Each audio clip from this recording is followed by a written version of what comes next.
What up? What up? What up? Thank you guys so much for tuning in to this episode of the Backwards K Baseball Podcast. I am Chris Asbrock, and I'm your host today. It's hard to believe we are 18 episodes in, but we have made it. And again, for all 18, I am joined by my esteemed co-host, Scott Kaiser. Scott, my man, how you doing, buddy? I am well, sir. I am well. Glad to be back after a couple of weeks off. It was a crazy couple of weeks there that we decided to not have a show, and it's good to be back at it. Well, if people would have seen the train wreck that you and I went through last week, they would have. Little peek behind the curtain that is the Backwards K baseball show. You know, Chris and I started this show and met each other because our kids play Little League baseball together. And so last week we realized, as we are trying to attempt to launch our own organization and get things off the ground and organized, for lack of a better term, the two of us chuckleheads are in charge and basically running the show. So if you've seen this show, you can only imagine how well that's going. So we decided that we were a little behind, needed some time to catch up, and we spent last week's time during the show working. So it's not as if we just skipped the show or just didn't do it for any old reason. No, we were being old men trying to figure out how to use technology so that we can provide a better baseball playing life for our sons. So was it fun. That is actually what we've spent a lot of the last couple of weeks working on. So yeah, we love baseball enough that we put up with that stuff that doesn't even have anything to do with us. So yeah, there you have it, man. FTK for the kids, Scott. That's how we do this. But yeah, there's a lot to get to. I'd say we just go on ahead and rewind back, because the last time we had a show, it was the day before the trade deadline. We broke down quite a bit of the deals that already happened. There was plenty of impact that came out of what happened in those deals. But then obviously trade deadline day was kind of busy. It was so busy, and it's been such a while, I can't exactly remember anything other than the fact that the most notable name after we kind of shut things down on Monday was Jack Flaherty heading to LA. There was plenty of speculation whether or not the Tigers would deal him, but they finally did end up dealing with it. There's the shot that he could have gone to the Yankees, reported deal, but the Yankees didn't like medicals, which the Yankees these days are very extra cautious about dealing for pitching that happens to be hurt. I know last time that they did that with Oakland, it did not turn out too well for them in the trade deadline. So Jack Flaherty goes to LA, a host of other deals. Chris, was there anything after we kind of thought, or is there anything that you'd like to discuss about the trade deadline, movement, impact, and teams that we thought, came out the best from everything that happened that week? No, in terms of, any of the moves, I mean, obviously it was the big one. It was the Jack Flaherty one. I think that was the deal that, was reported, like you were saying, Scott. The Yankees had it. I mean, the Yankees had Jack Flaherty, but the medicals was just not up to their standard. They didn't like it. They moved on. So the Dodgers, they took care of business. And the price they paid was not much. They did get the Dodgers' number 8 prospect in Theron Lirazano, who's a catcher, or Lorenzo, and then the 22nd prospect, Trey Sweeney, who's an infielder. The price would have been way higher than that. So in terms of everything, the Dodgers, they got their starter, which they needed, because you've got the likes of Yamamoto on, the IL. You've got Walker Buehler out. You have Dustin May out. It's a mash unit right now for the Dodgers. But now they get the player and Jack Flaherty to help. It's another arm for the Dodgers to utilize moving forward. But I think that was the big one. I mean, the other one was the Padres getting Tanner Scott from the Marlins. They also got Brian Hoeing from that, in that same deal for Bobby Snelling, Adam Mazur, Graham Pauley, and Jay Bashirs. So that was a 6-player deal. You knew AJ probably wasn't going to sit on his hands during this trade deadline, and he didn't. And brings in a nice piece. The Padres lost Josh Hader in the offseason, so they replaced him with Tanner Scott. I think it's a great move overall. The Padres are in the term. I mean, they're battling with the Dodgers right now. There's a chance, with the Dodgers, they've been scuffling with all the injuries. The Padres, if they can take a chance and swoop in and make a move there, then do it. And that's what they've been doing. And I think those are the two biggest ones. And ironically, those were the two latest deals that were made on deadline day. So a lot of movement out west. Let's put it that way. Yeah, and I like the moves that the Padres made a lot. Just since you brought up the Padres specifically, I would say that the two biggest winners as far as names and just impact on the field and making their team better were probably the Padres and the Mariners. I liked a lot what the Mariners did. They started with the Randy Rosarena deal. They added quite a few other pieces along the way throughout the trading deadline just to kind of bolster things and tighten things up, get their offense more in sync. And last night caught a little bit of Sunday night baseball, the Mariners against the Mets, and the offense was humming last night. Managed to put up double digits on the Mets, won easily. Now things haven't exactly gelled as well as you would expect in Seattle, so it seems like most of their offensive moves don't click right away, but it looks as if they can get that offense kind of healthy and rolling. Jorge Polanco last week was player of the week in the AL, so that's a good sign for him. They had traded for him in the offseason. They had hoped that he would be a big part of this revamped offense, and maybe now that he's fully healthy, that down the stretch again. Victor Robles, who signed a 2-year contract extension, they got off the scrap heap here in the last couple of months. He's had a good showing at the top of that lineup, and they've been doing all of this without Julio Rodriguez, who went down with an injury, and I mean he struggled all damn season, including yesterday in that game. Was first game back off the IL, struck out 5 times in that game, and it just has looked dreadful. That's a big reason why they had to go out and make some more offensive moves, because he struggled so much. He hasn't given them what they expected this season. But if he figures it out even somewhat slightly, or can get back to kind of what he was doing earlier in the season, where he was playing okay, not great, again, not what they were expecting, it may just be a lost season in terms of injuries and underperformance for him. But if he can just give them like a replacement level version of himself for the rest of the way, they should cruise, because as we know, their pitching is rock solid top to bottom in that rotation. They've got a pretty solid bullpen all the way around. And honestly, they're kind of one of those teams that the way things have settled after the trade deadline, I could see making a sneaky run, because the Rangers, continue to struggle. They've dealt, they ended up trading some things off. The injuries have piled up for them, so it looks like they're kind of fading out of it.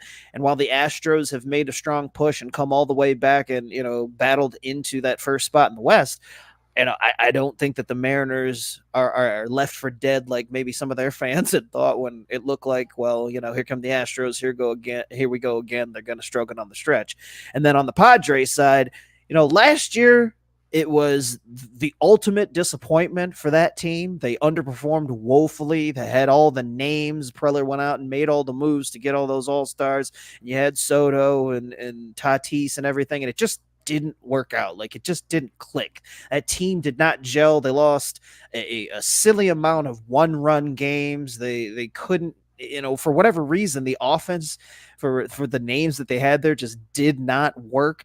And this year, Tatis has been hurt for the better part of the last month and a half, and the offense has only gotten better. You got Jackson Merrill there as a rookie doing big things. We're going to talk more about him later. But all of these trades AJ Preller made to tighten things up, they are a sneaky good team in the National League. And I would be looking over my shoulder if I was not only the Dodgers in that division, but just the rest of the National League in general, because they've now become one of those teams that I wouldn't want to play, and that's without Tatis. So, you get Tatis back here in the next couple of weeks, and much like, the potential of Julio Rodriguez from the Mariners, just if Tatis is just a decent version of himself, that's a really big boost. And those are two teams that in each league I could see potentially sneaking their way into a World Series conversation if they get hot at the right time. So those are the two teams that I thought were the biggest winners overall. Chris, what about you? Did you have any real big takeaways as far as winners, losers? I do want to talk about the losers, and I'm going to have to bring up the baseball team that I root for. Yeah, we'll touch on that in a minute. I'll let you stew on that one for a bit. But I'm with you on the two winners, the Mariners and the Padres. I completely agree with you. Everything you said. They're the two GMs, and Dipoto and Preller, that make the most moves, it seems like, throughout every single offseason and trade deadline. The Mariners needed that offense, and what did they do? They got it. So, and now they're sitting right now, as it stands right now, they are tied right now with Houston atop the American League West. So who are you going to take? Are you going to take, or whose pitching staff is going to carry them longer? Give me the Mariners. We've talked about it before. The Mariners have the best pitching staff, hands down, in the American League, if not the entire, game of baseball. That rotation is disgusting. And then all you got to do is add some offense to that. And you've got it, like you were saying, with Julio, who has been just struggling, either injured or just sucking. If he gets it together, oh my goodness. I mean, good luck, because that takes all the pressure off of everybody else if Julio is performing. And then that removes all the pressure off of him, because he doesn't have to carry it, because everybody else, can take part.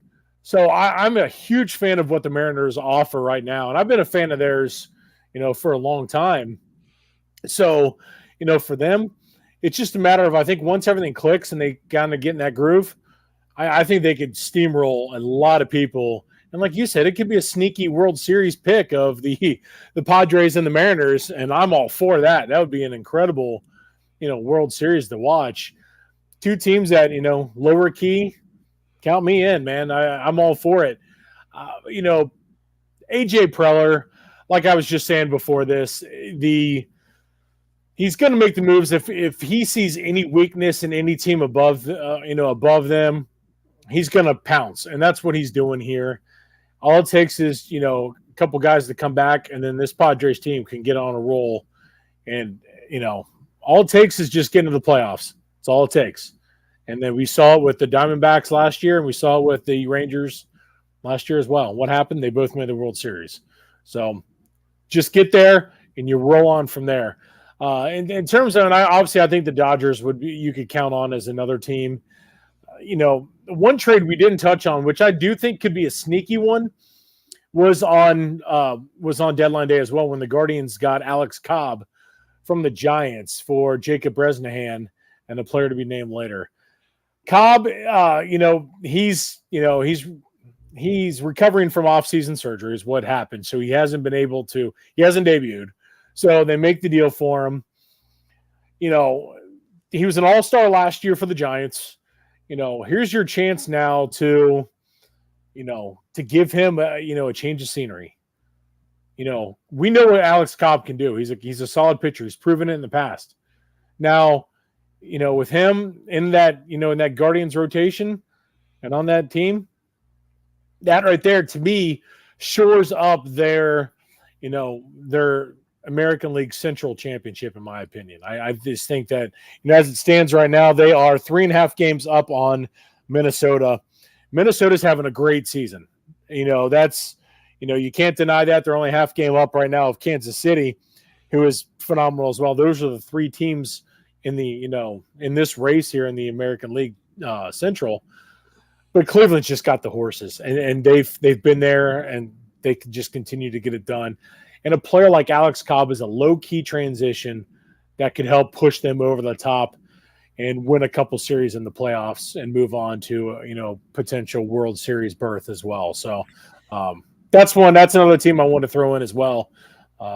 And you mentioned you mentioned the Guardians, and it's funny because shout out to Rex in the comments section asking us if the show we will talk about that too, if we're going to the Bristol game between the Reds and Braves that was announced for Bristol Motor Speedway for next August.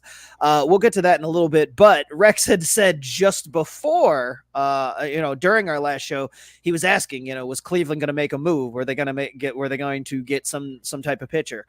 They did end up making that move for Alex Cobb. Now he debuted over the weekend, struggled as to be suspected or expected because he hadn't pitched in quite a while, coming off the injured list, and hopefully they'll be able to get him on track and back to the Alex Cobb that we've seen before, especially the playoff version of Alex Cobb, which is a slightly elevated version of regular season Alex Cobb. Remember from his days back with the Rays there in Tampa Bay.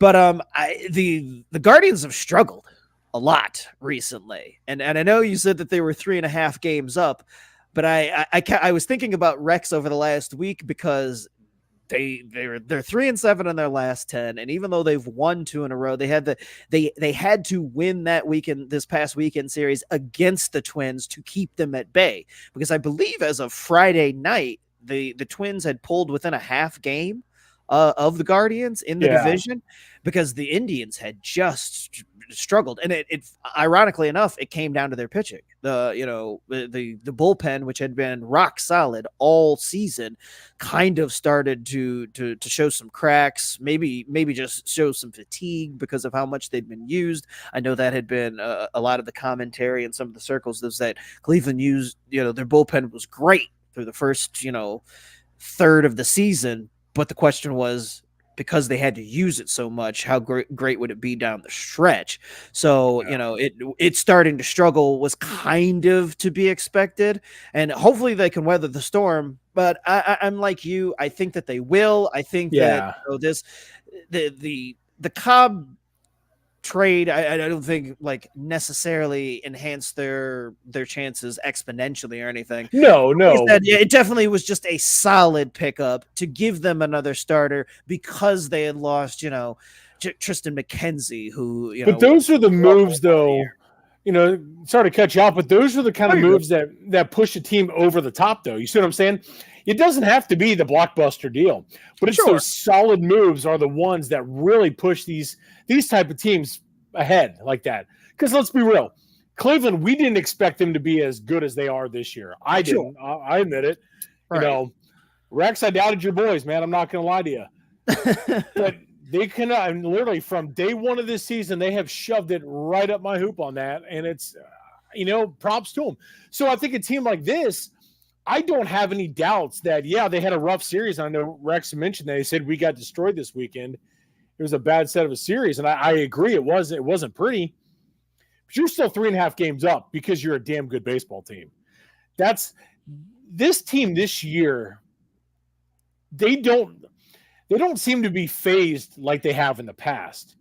This team's just weird this year, man. They're tough. They're just, they're built different. And I think, like I said, that's where I'm so high on that Alex Cobb deal, because of the fact that it is a solid pitcher who has a proven track record. Yeah, he has been hurt. But again, it's a small move like that, a solid move that I think is going to help propel them moving forward and possibly over the top and capture a World Series trophy. Well, and we didn't talk about too, because also on trade deadline day was, or it definitely happened after the show, maybe shortly after, was the Lane Thomas trade.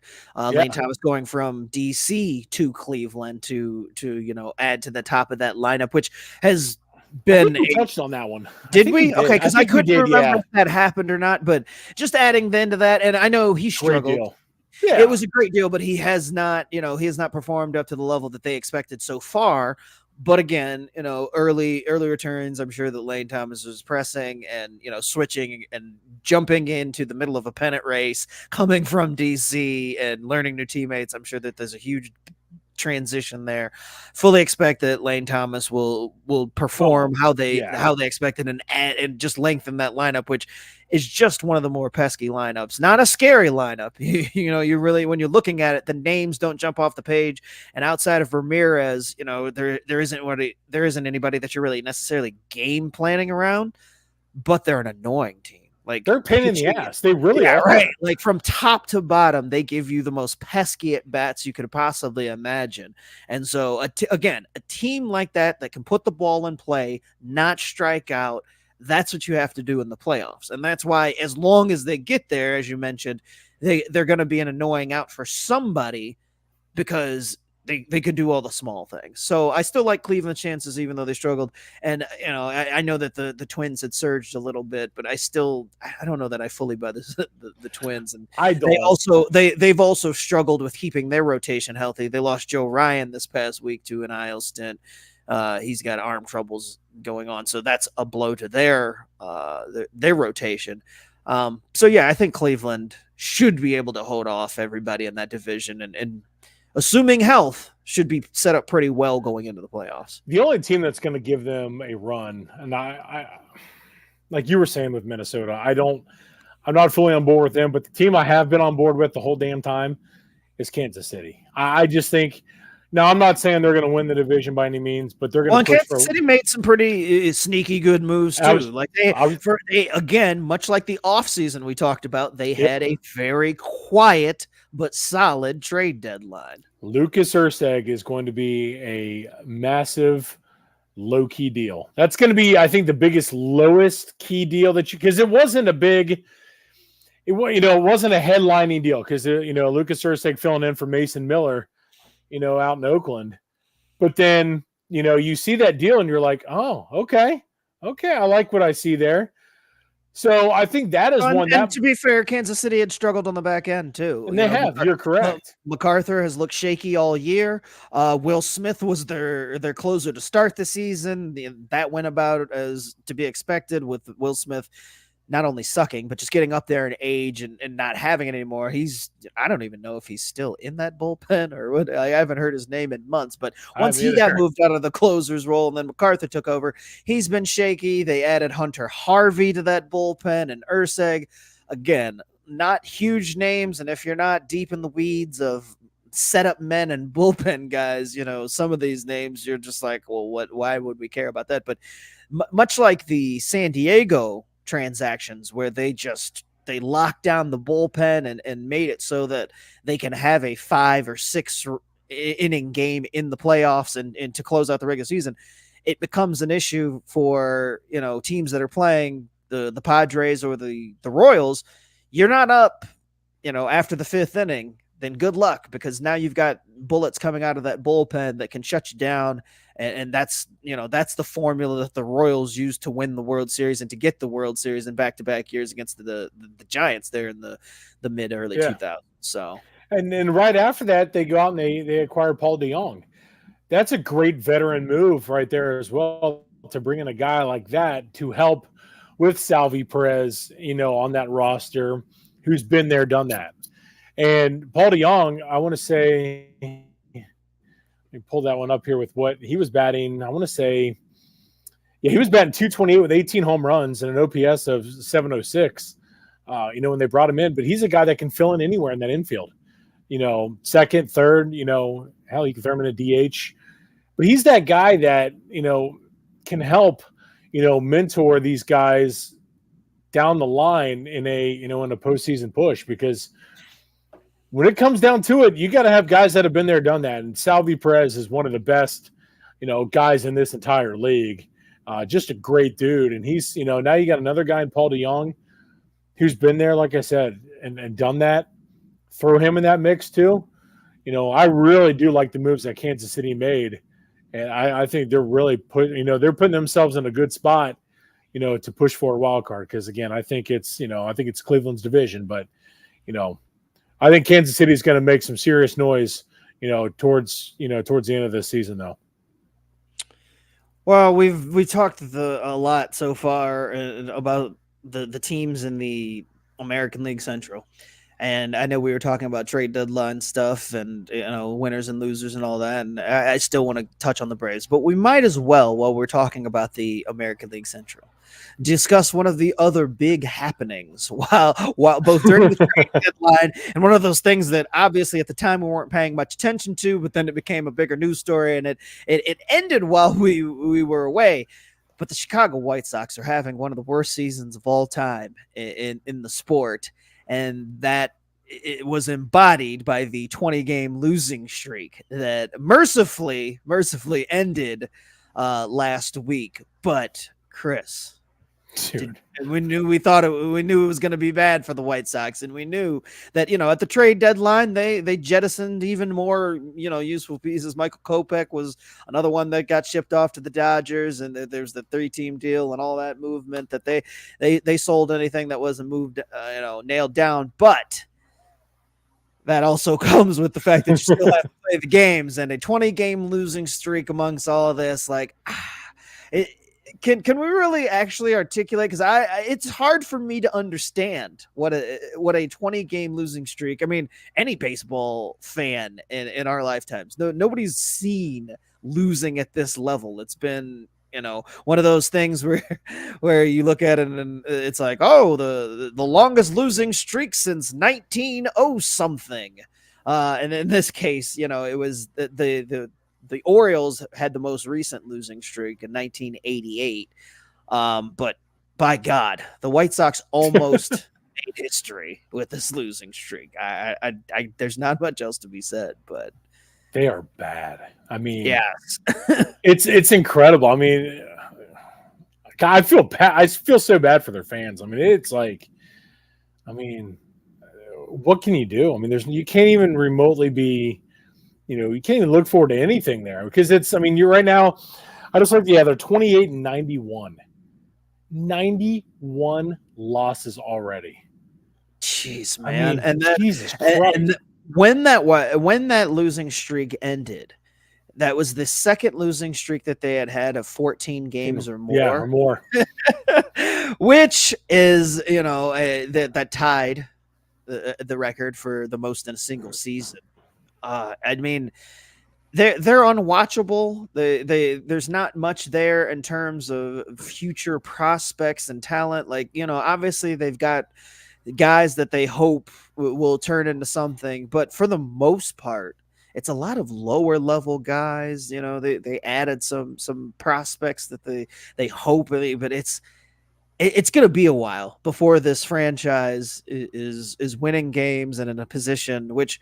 Maybe they're better off for it to just tear it down to the studs because the last, I want to say the last 5 years, they've just been kind of stuck in this rut of, well, they've got the talent, but the injuries keep getting in the way. Or they've got the talent on offense, but the pitching isn't quite up to snuff. And, the pitching is kind of okay, but now they can't hit. And so maybe it was just time to hit the entire hard reset, and this was one way of doing that. But for the fans, it's tough because there's no hope, and watching watching this type of baseball because being fans of the Braves and the Reds, the Reds obviously have gone through their struggles, but when the Braves were rebuilding and trying to get back to where they are now, where they're expected to be in contention each year. There was a lot of baseball in there that I struggled to watch. It was really hard to watch. You find reasons to, if they can win this game by a run or if they can keep this game close, that's progress. And, you're just trying to talk yourself into it.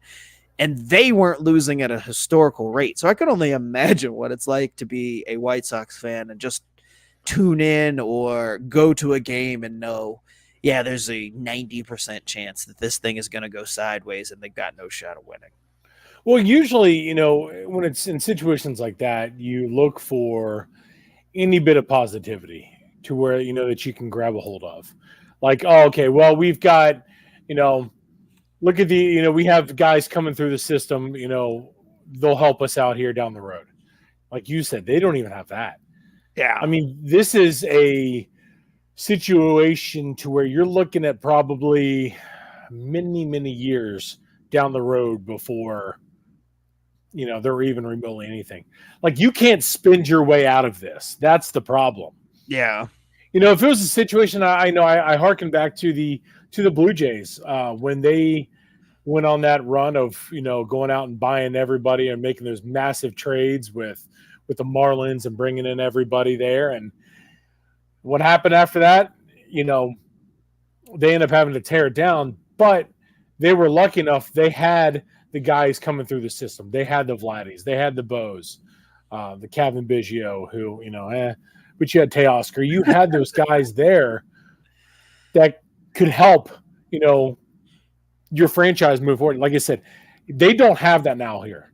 Chicago they are set back a long time, and they had better pray that, you know, some of these draft picks hit, you know, and these prospects hit, because if not, oh my gosh, it's gonna be a long, long time before we see anything in the South Side. It sucks, like I said, because as a fan, especially here in Cincinnati, because by God, we know everything about sucking for the longest time, whether it's football or baseball, hell, even soccer with FC Cincinnati for a couple years.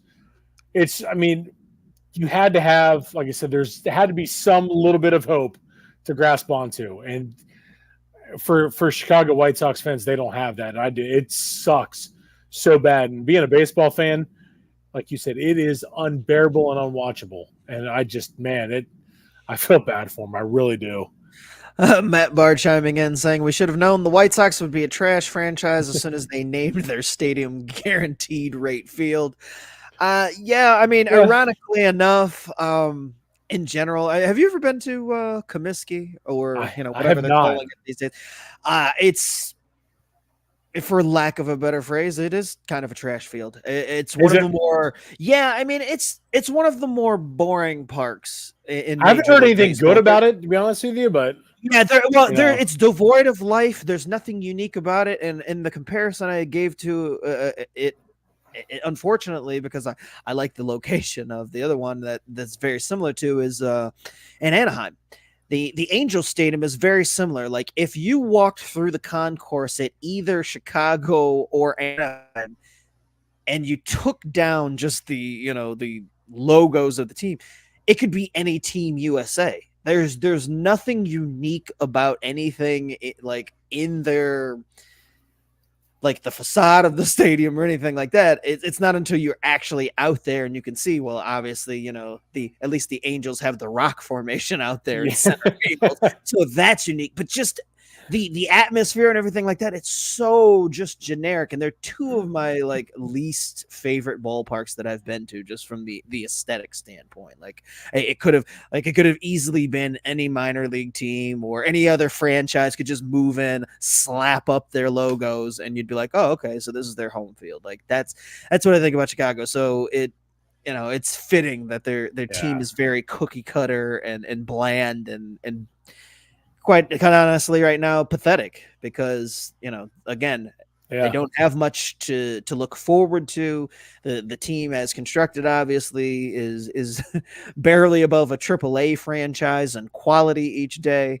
Heck, one of their best players in Garrett Crochet, who we talked about before the trading deadline and whether or not he was going to get moved. Well, he didn't get moved, and I know that you would probably agree with me.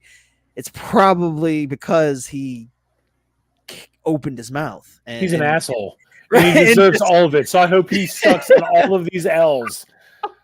Because, dude, who the hell are you to come out there and talk like that, man? Like, no, you don't run the show, dude. Like, that's not.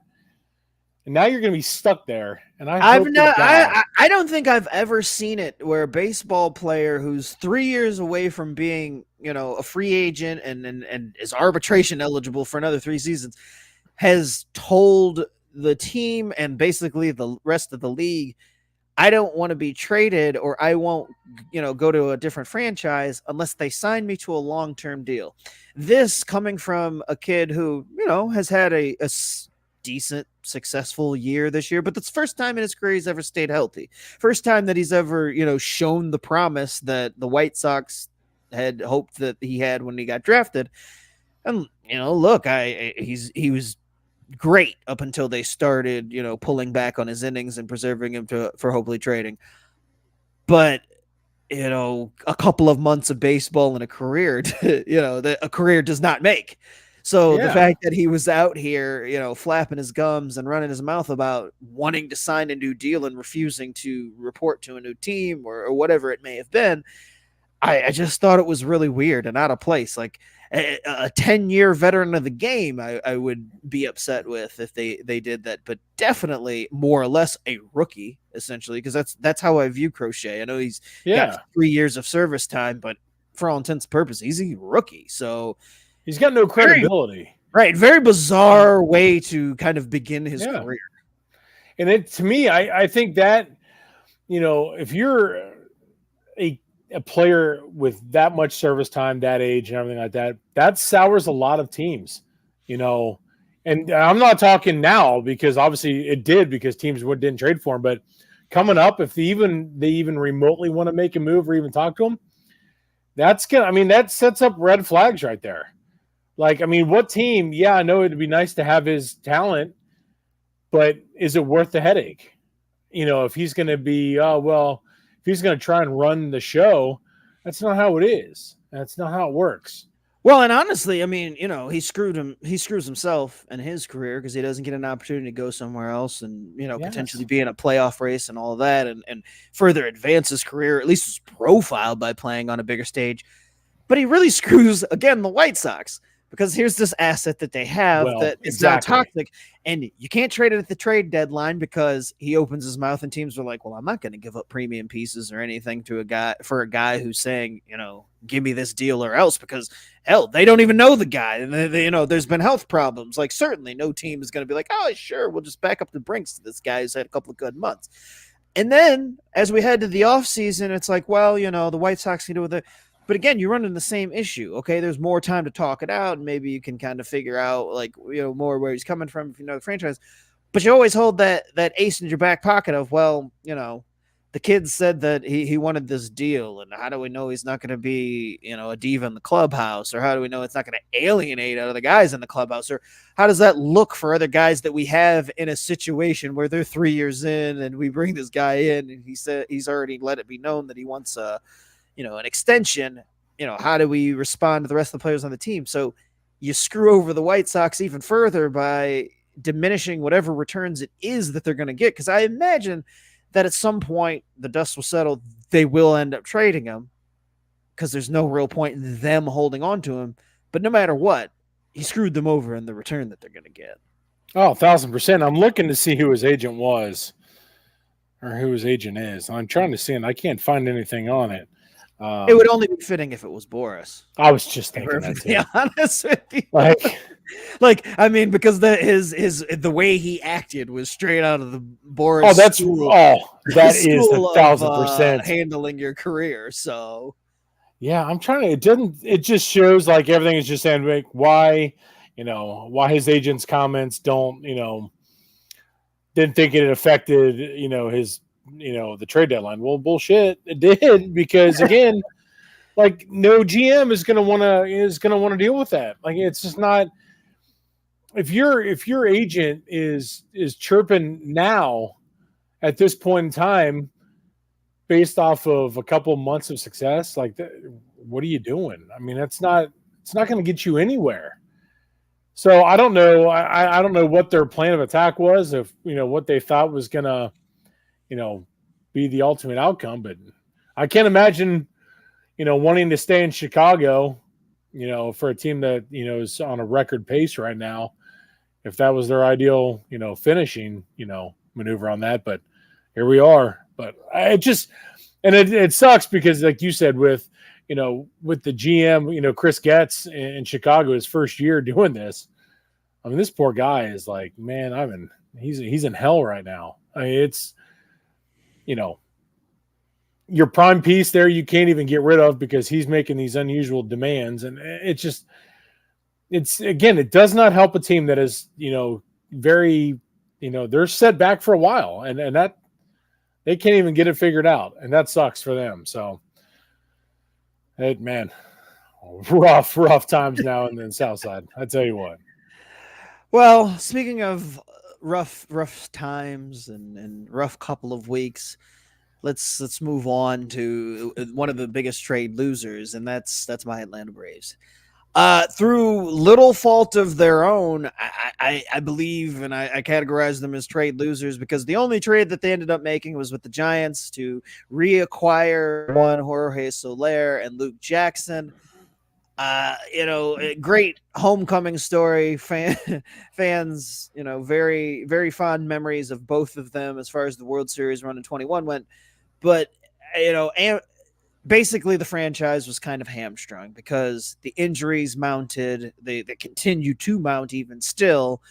Alex Anthopoulos had to do what he could to try to bolster things on the fly while things are falling apart around him.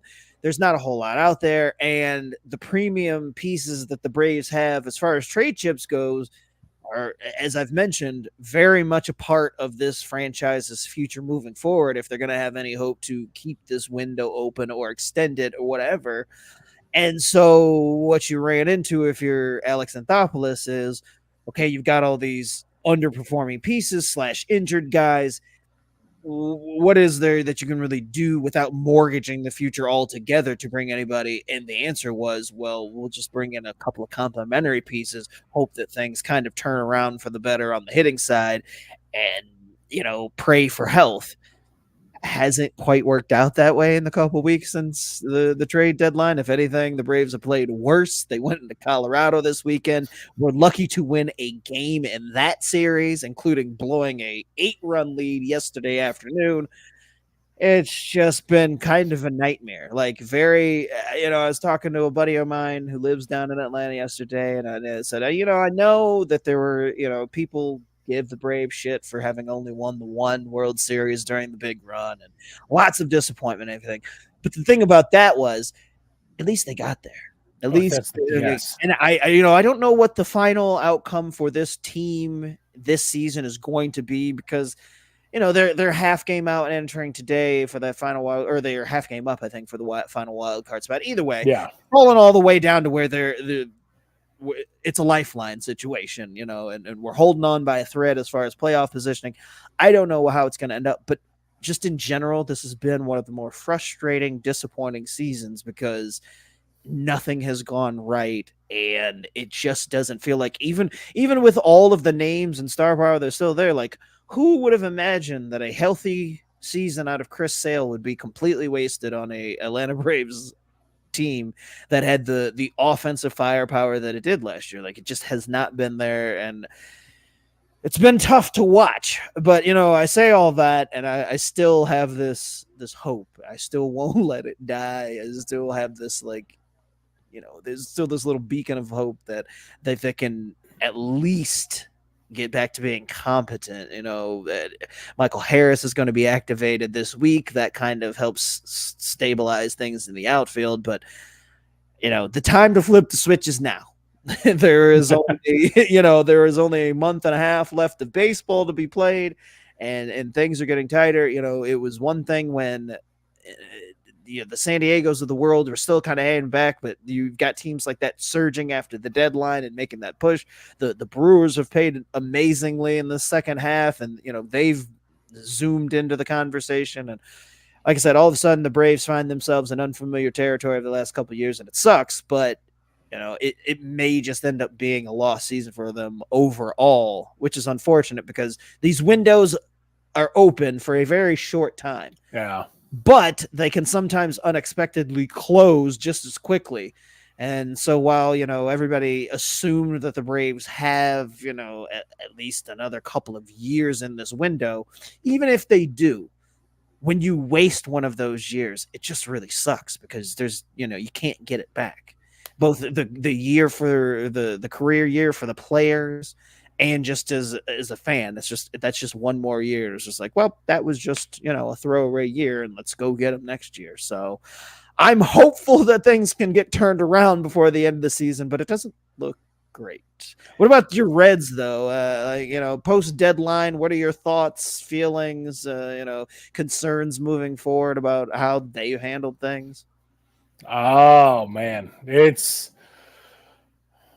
rough because they just don't. There's no consistency from them, and that's the problem. Is right now they're sitting, as it stands right now, 4.5 games back in the wild card.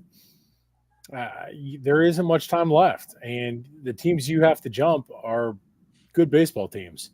The way things are going, I feel more confident about the Braves based off of everything you had said, but the Braves they still, as down as they are, they still got a buttload of talent on that team. So, hurt or not, or just I guess not playing up to, potential or, just whatever with the Braves, they still got that talent on that team. So, if you have a chance to pass them, you have to do it. And that's, like you said, windows are, they're not open forever. So you got to take advantage of them. And the Reds have this team that has, they've got a lot of talent on there. They got a lot of young guys. You're set to have Matt McClain come back here, hopefully, sooner rather than later. You've got Ellie De La Cruz doing Ellie De La Cruz things. I do often wonder where this team would be if David Bell was not the manager.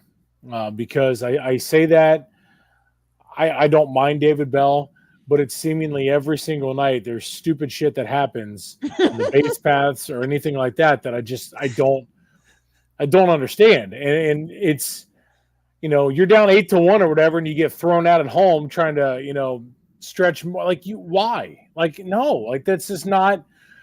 It's boneheaded plays that I think, it's stuff that cannot happen is the easiest way to put it. And I just wonder that, like I said, if you have a different voice, at the helm, what it would look like this year. I mean, I'm not saying, there's, that this team would be leading the division right now. I'm not saying that at all. But I can't imagine, it's more or less than a couple game difference there. I'd have to think they're in a better spot. But, again, the injuries have not helped. Now, I did like some of the deals the Reds made. They just, bringing in, Ty France, I think was a great move. Just a nice, veteran presence at first base for him. You do get rid of Frankie Montas, who you got a pretty solid haul on that from the Brewers. You've got guys, and you still kept, solid players in terms like Nick Martinez. You still kept him. They didn't trade anybody, from the system to bring in guys, because I don't think this team, the way they've played, they have underperformed based off of what we saw last year. But with that being said, have they underperformed, or did they way overperform last year? Are some of these guys that we saw last year, are they just not as good as we thought they were last year? So I think it's a combination of both. It sucks because, like I said, when you got a guy like Ellie De La Cruz, who it's time to come to the realization that he's not going to be here long term. It's not going to happen. The guy is going to get paid somewhere else. We know it. It sucks. You got to come to terms with it. You got to grasp onto that aspect of it, because it's what's going to happen. So I do think that, with this Reds ball club, if they continue to, if they can just play consistent ball, they're going to be okay. 4.5 games out right now in the wild card with not much time left is a lot. Can they overcome it? Yes, they can. They've got the pitching staff to do it. You got to have the consistency, like I said, from top to bottom. Offense, when the offense is rolling, defense or the pitching has to take care of it. And the problem is, you go to Milwaukee and you lose a 1-0 game. Like, I want to say that was their third or fourth 1-0 loss this year. They've been shut out multiple times. That stuff cannot happen, with a ball club like this. When you get a pitching performance that is, 1-0, offense has to step up, and they're just not doing it. So there's no consistency from this Reds ball club. And ultimately it's going to be their demise, because I just, what we've seen so far through the, as it stands right now, does not show me that this team can overcome, the 4.5 game deficit in the wild card. When you have to jump the likes of the Braves, the Mets, Cardinals. Now they're doing a great job on the Cardinals right now, who are in town. Giants, Mets, Braves, Diamondbacks, Padres, not happening on some of those teams. So there's a lot of work to be done, but that time is now. Like you said, the switch has to be flipped right now. Flitch that switch. I swear I haven't been drinking. I need to. but I haven't. Well, and to what you're saying, Mike Berlin checking in and saying that he saw a stat about how far below their expected win total today they are, and it makes him want to puke. Not sure what that number would be, but I mean, obviously the Reds, I know we expected them to perform a lot better. They won the damn division.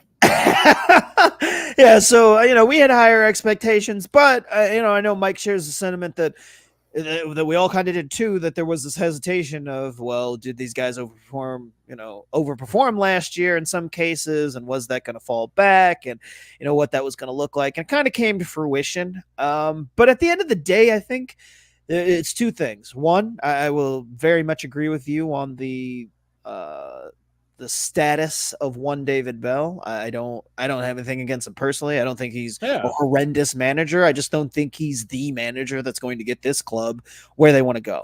That's the best way to put it. Thank you for you took the words out of my mouth. That's exactly what I needed to say. Thank you. Yeah, I mean, he's just not the guy here, and there's nothing wrong with that.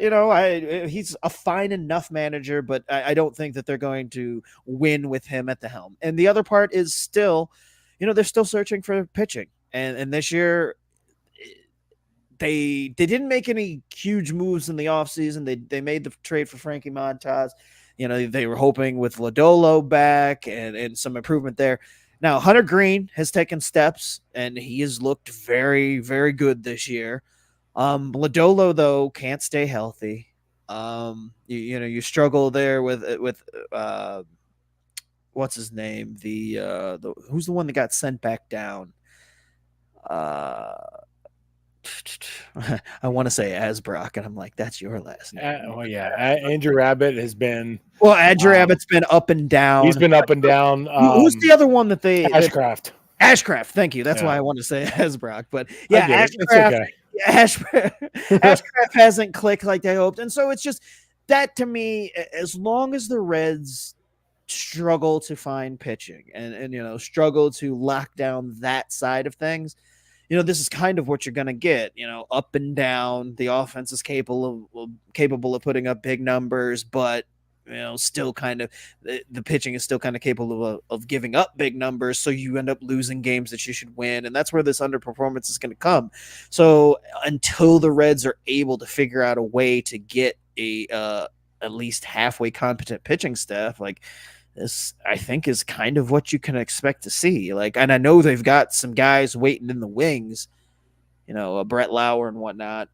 So hopefully that is going to be rectified soon. But I don't know if maybe they might have to try to think about trading some of these guys to acquire something a little bit better than a Frankie Montas, who, even if he had pitched as well as you could have hoped for, wasn't necessarily going to be a difference maker. He would have been a very solid 2-3 type guy, but they need more than that. What's crazy, in terms of that's what I was looking at while you were talking there was, the Reds pitching staff overall they've had a solid year. It doesn't seem like it, but in all reality, that's the stats prove it in this case. And then one stat that does jump out, the Reds are 10th right now in Major League Baseball in ERA. Huh. Yeah. What's that? I know, 3.88 ERA. Now you got the Mariners and Phillies ahead, obviously. The Brewers, who have had an unbelievable season. Dodgers, Cubs, Guardians. The Braves at 3.78 ERA as well. Yes, they've wasted that pitching. Well, exactly. Yeah, unfortunately for them. But, imagine where this team would be if they had any bit of offense. And that's the frustrating part is, like I said, there hasn't been any consistency. Because when the pitching staff shows up, like I said, in a 1-0 loss to the Brewers, you can't get a damn run pushed across the plate. That's the frustrating part of it is this offense has underperformed. And again, we're sitting here looking at it like, the expectations were so high with a guy like Will Benson, who has sucked. Will Benson has been awful. Jake Fraley has been not what we had expected. TJ Friedel can't stay healthy. Matt McClain's been out all damn season. Jonathan India has been a bright spot, I would say. Tyler Stevenson's been a bright spot. Yeah. Noelvi Marte has been off the shelf, for 81 games, and he comes back and he's been just meh. So, you got Spencer Steer, who was Spencer Steer. So that it's from top to bottom, you're not getting the performances that we saw last year, which, really gave us the hope coming into this season. Part of the reason why I picked them to win the Central, but, here I am, joke's on me because these guys are maybe they're just not as good as I thought. And I think that's what we're experiencing here. But it's also the frustrating part is when you're having a season like a Spencer Steer or an Ellie De La Cruz, which, Ellie, God love him, he's amazing, but he does stupid stuff though as well. If you can just kind of corral that a little bit and make it just normal baseball, by God, see what happens. But you got to have guys that help supplement the stars on this team. And right now they're not doing that. So can you get away with maybe dealing a piece or two? Because I think the pitching staff is okay.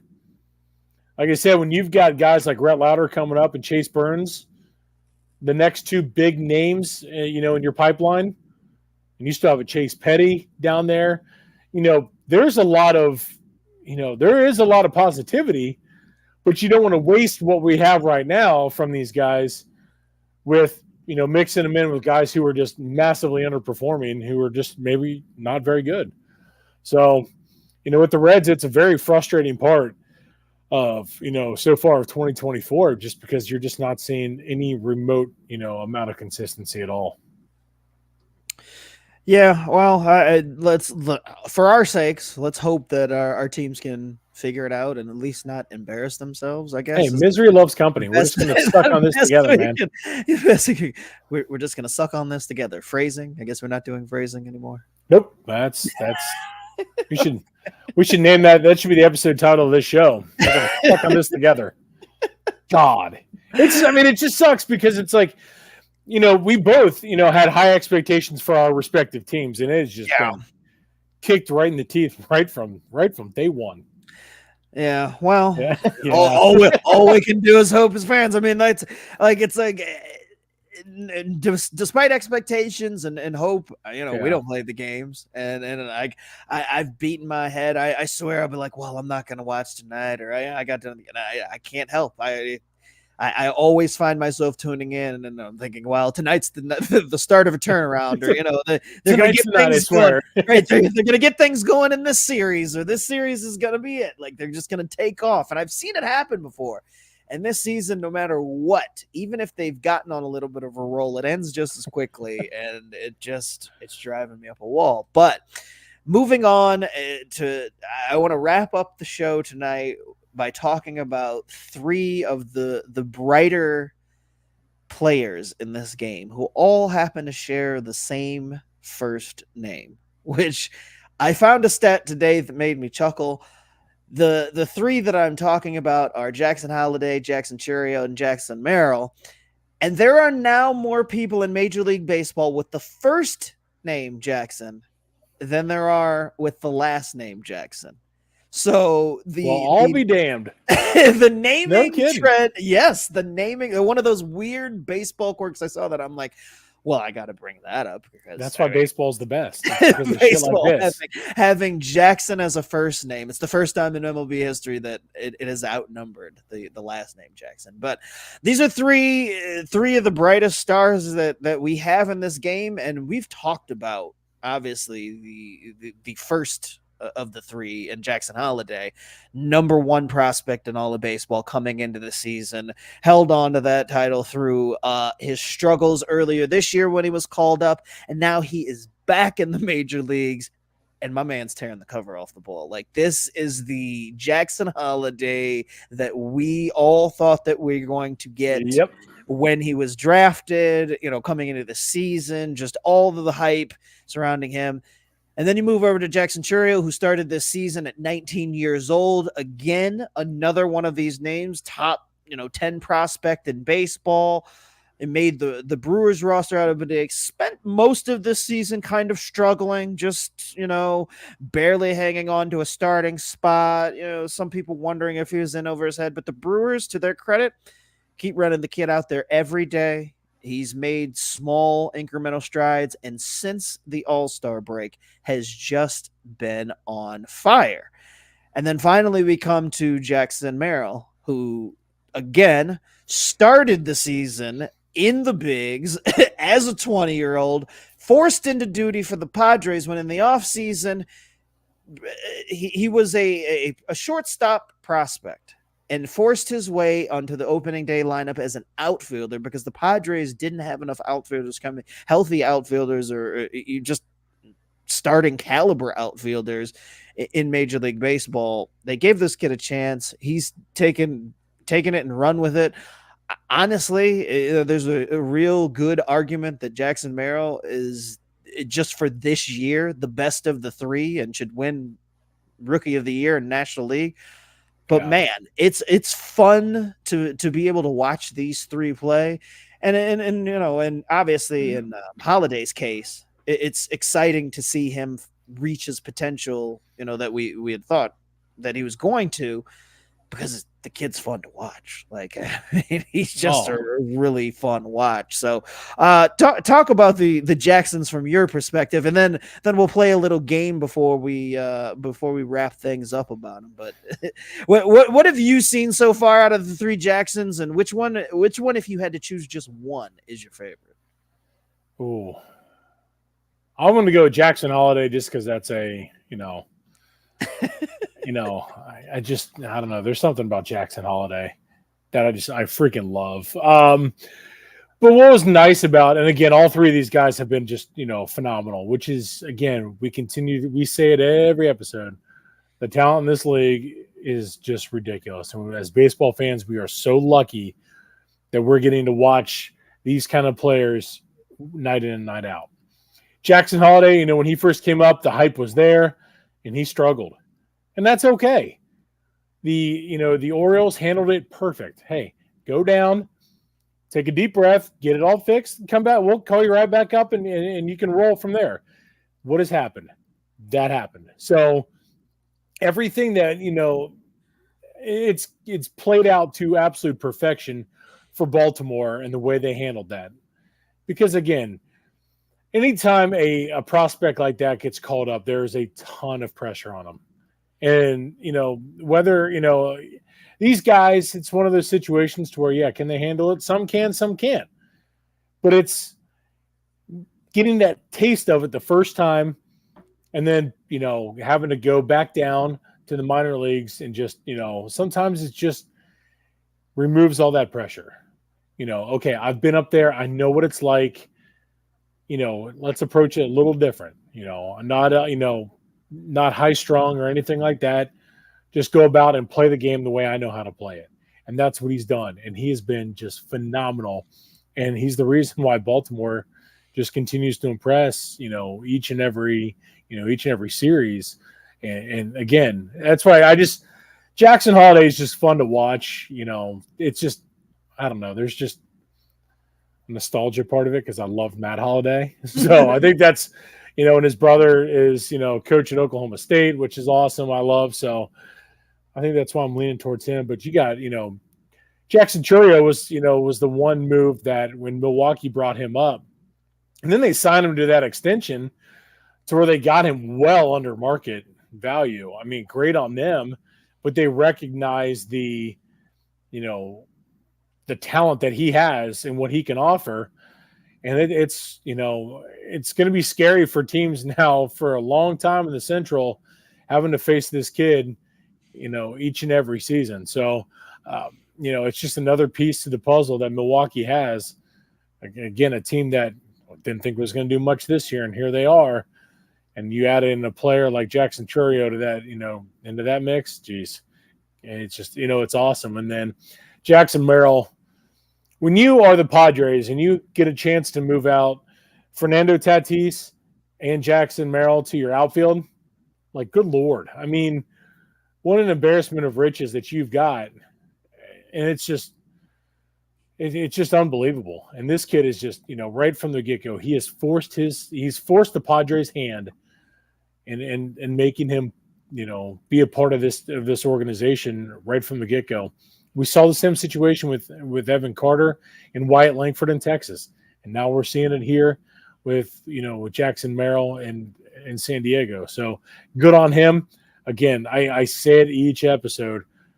This talent in this game right now is unbelievable. We are so freaking lucky. So, man, sit back and enjoy the ride and get a chance if you can watch these guys each and every night. Well, and when Jackson Holiday did end up getting his first major league home run, he did set the record because he was the youngest player in Orioles history to hit a grand slam. Oh, that's right. I forgot about that. Yeah. Oh, and then I mean, and since the All-Star break, he's got, or since getting called back up, rather, he's got 4 home runs in his last 6 games, 5 since getting recalled. Like, I mean, he's just been a man on fire. Merrill, he's been sneaky good when it comes to the home runs because he's played solidly enough, and he was just kind of quiet out there in San Diego, but he's turned on the power. And again, while he's less known and heralded as a prospect than the other two, they got all the headlines and the flash. Jackson Merrill's a top 100 prospect himself. Like, there was expectations in San Diego that Jackson Merrill was going to. It just wasn't this soon. Like, Merrill was forced into duty way earlier than he was expected. Probably at least another year, I would suspect that they would have expected him to contend for a spot on next year's roster coming out of spring training. But he blew that away, and he's been the most surprising of the 3 by far. Yeah. And then I had seen the highlights, and obviously I know what Churio had been doing in Milwaukee. And then Milwaukee was in Atlanta last week, and I texted you yesterday and said that he gave Atlanta the full dick treatment. Like, it was every time I turned around, Jackson Churio was on base or hitting a home run. They left town. He had a double dong day, the final day that Milwaukee. It was one of those where it's like, man, I'm excited to not see Jackson Churio for a little while. And thank God Jackson Churio doesn't play in the NL East because, again, started off slow this year. And, it's been said that he takes a little time to get going at every level that he's been. Every time the organization has moved him up a level, he struggled. But then once he hits his stride, it's like he takes off. And, there might have been some people thinking that maybe this year wasn't going to be the year. Maybe, it wasn't going to come on. But, man, just before the All-Star break, he hit his stride, and it's been crazy ever since. Like, he's really, really fun to watch. So I enjoy seeing all 3 of the different Jacksons. I'm just laughing at your text. That just yes, yeah, it's a full dick. Yeah, Churio stuck his full dick in us in Atlanta. And I'm just like, I woke up to that and I was like, oh, Jesus Christ. I mean, there was no other way to describe it. Like, every time I turned around, Churio was up. And if there wasn't a runner in scoring position for him to drive in, he became the runner in scoring position to drive in. It was just, he was knocking all over the park, stealing bases. He put on a clinic. The Jackson Churio that I had heard about in the off season and why this 19-year-old kid was going, signed the deal with Milwaukee before he ever played his first game and all that, all that stuff, all those projections. It was on full display last week in Atlanta. And I mean, just the rest of the league is going to take notice if they haven't already for what he's going to provide moving forward. And that's the craziest part about the 3 of them, average age of 20. I know it's so stupid. 21. I mean, it's insane to think that they're all playing at such a high level, and now each of them is in a pennant race. Like, each one of them is not only playing in the bigs and doing an incredible job for their first taste at it. They're right in the middle of playing for. They're playing meaningful baseball, so you can't ask for much more for the fans. You can't ask much more for each of their respective franchises. I'm sure each of their respective franchises is giddy to have them for the next few years of their career before things get crazy. Because in Churio's case, well, I guess in all 3 of their cases, each of the franchise offers a different kind of perspective when it comes to their ability to keep them. In the Orioles case, we don't quite know what it's going to look like because they got new ownership. But under the Angelos, Angels, they were gone. Right. Yeah. Yeah, we could expect that, at some point Holiday was probably not going to be an Oriole because he would get too expensive and they would just trade him off and things would, eventually. And in the Brewers case, that's kind of just how they have to operate when guys get too expensive. That's why they signed this deal with Chourio so that they hopefully can, ward off, his pending surge to superstardom.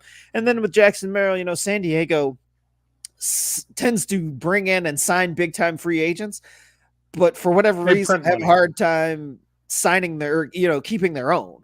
Like they'll trade for other teams, big name guys, but it's weird. They don't necessarily keep their own.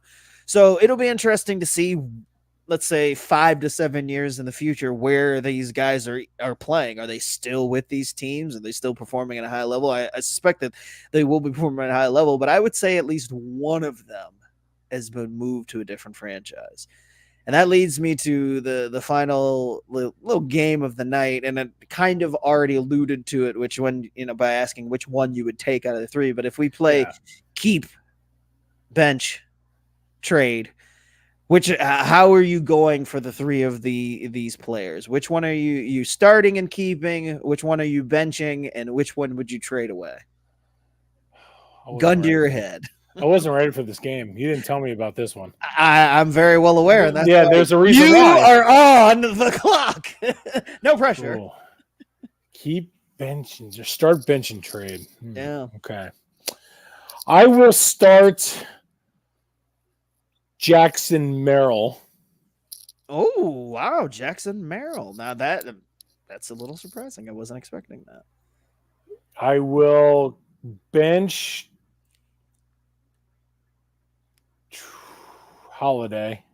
Okay. And I'll Which trade means Chourio. you're trading Chourio. Because I hate Milwaukee. But that's the problem is, this is the worst part about this stupid ass game is you can't go wrong with any one of them. That's the problem. And Mike picking up on what I'm putting down, saying starting Jackson, benching Jackson, trading Jackson. Well played, sir. Yes, Mike, well done, my man. Well done. I would say, I'm going to go. And you know what? To give Mike a taste of his own medicine, because he'll appreciate this. Respect the game, Mike. Respect the game. You know what you're doing. I like it. Yeah, I'm going to go Merrill, Holiday, Chourio. Okay. Because I do think, to touch on your thing with the Padres part of it, they haven't kept their own because they've dealt them. So the majority of the trades that they've been in, those top prospects have gone the other way. Yeah. So they haven't had a chance to keep their own. And I just think I say that because in this case, with Jackson Merrill out in the outfield with Fernando Tatis, and on that team with, Machado and Bogarts and Hassan Kim, Cronenworth, you name it, they're loaded. So I think you can't go wrong because you can say the same damn thing about Jackson Holiday. No, I know that's why this is a very tough question to answer. Like I think whoever you trade away, like you'll look back and regret. Like, you're wrong on. You're wrong on every single one of them. Yeah, is the wrong answer. There's legit no right answer on this question at all. Like to me, in my opinion, there's no right answer. And that's what makes it fun too. Exactly. Like no matter what, the two that you keep, even the one on the bench, we're looking at potentially, superstar level players, all three across the board, each and every year, perennial all-stars at worst. And so I don't think there's a real wrong answer, but I was just curious what you think. And a little bit shocking that you picked Jackson Merrill, but I like it. I will say what's yours. Yeah, I will say that I'm going to start Chourio. Okay, I figured that's where you were going to go. You just got wailed by him for an entire series. Seeing that, I'm going to bench Holiday. And I'm going to trade Jackson Merrill, and that that's no knock on Jackson Merrill. I like him a lot. It is. He was a shortstop to start the year and has made the transition pretty much seamlessly to the outfield. is super impressive. Probably the hardest job of the three. I know the two have had the pressure of coming in and having the contract if you're Churier, or having the pedigree if you're Holiday, but switching from shortstop to center field on the fly, having never played, and then on day one of your big league debut, you're playing a position that you've never played at the professional level. I think that's crazy impressive. Oh, yeah. But I just give the slight edge to the other two, and God, man, Churios, he's something else, man. If he plays like, if he's out there hitting 20 to 30 home runs and stealing 30 plus bases a year, I mean, good luck with that in Milwaukee. That's what I say. The beauty of all three of these players, none of them play in the National League East, my friend. Oh, yeah. So I don't have to worry about and I say that for now because any of these three, because of what we've already. They'll go to Philadelphia and then I was going to say, or the Mets will buy them, or something that's like I don't have to worry about them ending up in DC or Miami, but Philadelphia and New York, I do have to concern myself that they could end up there someday. So I wouldn't be too concerned about the Mets. Well, I will say this as far at least now the Mets in general. If Cohen has learned from his mistakes and when at the end of this year they've got a bunch of contracts coming off the books, doesn't look like they're going to be a real big into signing, because I feel like it would have already happened, Pete Alonso. So I think he walks. They're going to have a ton of money to spend, and I am worried that this time around they're going to spend it a little bit wiser, and then basically they're just going to overnight become a real giant pain. Because this season they weren't supposed to be anything, and it was supposed to be another disaster. But you see where they, addition by subtraction in a couple cases, and some of those guys who underperformed last year, and they're right there in the thick of it. Now they should be better just based off how much money they have tied up in the payroll. You're just looking at it on paper. But when some of those albatross contracts come off the books this offseason, I'm very worried that they're going to make savvy decisions in this offseason, and then all of a sudden they're right back as a thorn in my side when you're talking about the NL East. And it's not just Philadelphia that I have to worry about. It'll be the Mets too. So hopefully it doesn't mean that they're going to get any of these Jacksons anytime soon. I would just as soon see each one of these respective Jacksons stay with the franchises they are for the long time. And I mean, just as a baseball fan in general, it benefits the game. I really do enjoy when kids come up and stay, with the franchise that drafted them or developed them, whatever it may be, and they stay there for the duration of their career. Maybe not their entire career. Maybe they they finish out the back end or whatever, but the bulk of their career, I love to see high level players stick with their. So I'm rooting to see the best from all of these players for their respective franchises. Is the best way. Completely agree. Yep, I'm with you.